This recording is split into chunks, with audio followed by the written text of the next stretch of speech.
హరి ఓం. ప్రియాత్మస్వరూపులారా, జగద్గురు ఆదిశంకరుల వారి మోహముద్గరం భజగోవిందం నుండి మరో శ్లోకాన్ని నేను ఇప్పుడు మీతో పంచుకోవాలనుకుంటున్నానండి. 21వ భగవద్గీత కించిదధీత గంగా జలలవ కణికా పీత సకృదపియేన మురారి సమార్చా సకృదపియేన మురారి సమార్చా క్రియతే తస్యాయమేన న చర్చా భజ గోవిందం భజ గోవిందం గోవిందం భజ మూఢమతే. ఓ మూర్ఖుడా, లౌకిక విషయాలు వదిలిపెట్టే. వయసుడిగిన తర్వాత అయినా కూడా ఇంకా వాటిని పట్టుకుని వేలాడతావేమి? భగవన్నామ స్మరణ చెయ్యి అని చెప్తూ భగవద్గీతని ఒక్క పాదం పట్టుకున్నా, ఒక్క శ్లోకం పట్టుకున్నా నువ్వు కించిదధీత, కొంచెం 701 శ్లోకాలు కంఠస్థం వస్తే ఫలితం లేదు. ఒక్క పాదాన్నైనా నీవు ఆచరణలో పెడితే. అలాగే గంగాజలలవ కణికా పీత, గంగాజలం పుడికెడు తాగిన. ఇదే మాటకి శంకర్లు అంటారండి, గంగాలో స్నానం చేస్తే నిత్యం చేప కప్పలు అక్కడే ఉంటున్నాయి, మరి వాటికి వచ్చిందా ముక్తి అని.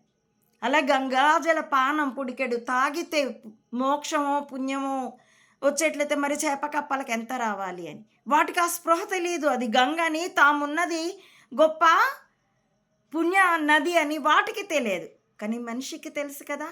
తెలిసి ఆ భావనతో ఆ గంగని, అది ఒక నీటి ప్రవాహం. ఇప్పుడు సూర్యుడిని అంటారే హీలియం గోళం అని, అలా గాక ఆ హీలియం గోళం ఆయన భౌతిక శరీరం, కర్బన దేహం మన భౌతిక శరీరం, అందులో ఉన్నటువంటి ఆత్మశక్తి వేరు. అలాగా ఆ గంగా నది మా తల్లి, ఆమె యొక్క ఆ పుణ్య ఆ పవిత్రత అది తెలుసుకొని గంగా జలం పుడికెడు తాగిన అలాంటి వాడిని సకృదపియేన మురారి సమర్చ.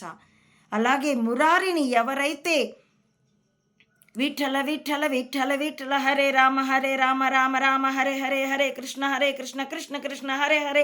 మా పిల్లలతో కలిసి నేను రోజు సాయంత్రం వారంలో 2 సార్లు మాకు వచ్చినట్టుగా భజన చేసుకుంటామండి.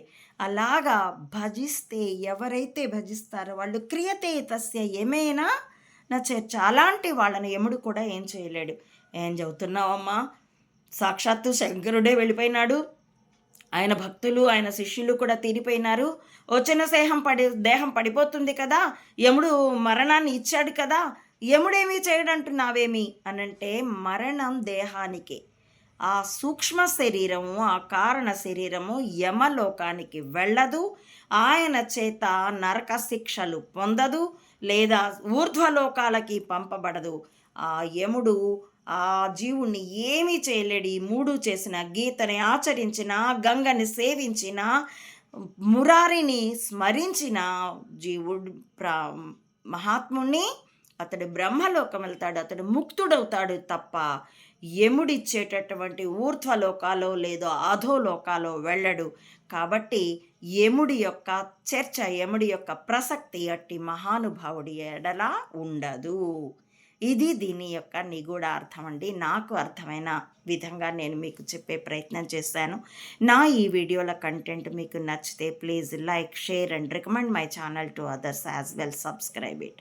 ప్లీజ్ సపోర్ట్ అమ్మోడి మాత అనంతానంద to spread the truth of either spying or spirituality up to the roots of the society. Thank you for watching.